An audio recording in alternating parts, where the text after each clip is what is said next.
რევაზ ქობულია, რომელიც სახელდება დვალიშვილის მხრიდან როგორც მთავარი მწამებელი, დღევანდელმა შინაგან საქმეთა მინისტრმა ბატონმა ღარიბაშვილმა დანიშნა წყალტუბოს რაიონის სამმართველოს პოლიციის უფროსად. და მეორე პოლიციელი ბატონი ბადრი მალხაზ მჟავია, ერთ-ერთი ქვეგანაყოფილების უფროსია წყალტუბოში, გეგუთის.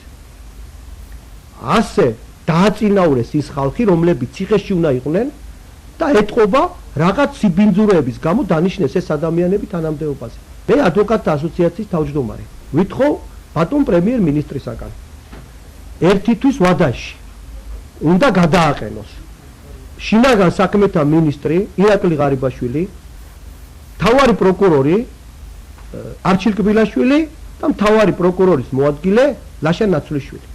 რაც შეეხება მალხაზ მჟავიას და რევაზ ქობულიას, ეს პირები მუშაობენ შინაგან საქმეთა სამინისტროს სტრუქტურებში, მოძიებასთან აქტიურად თანამშრომლობს დვალიშვილი და საგამოძიებო საქმეზე ინტენსიურად ტარდება საგამოძიებო მოქმედებები, მათ შორის იმ პირთა მიმართ, ვისაც შემხებლობა ჰქონდა რევაზ დვალიშვილის ბრალდების საქმესთან.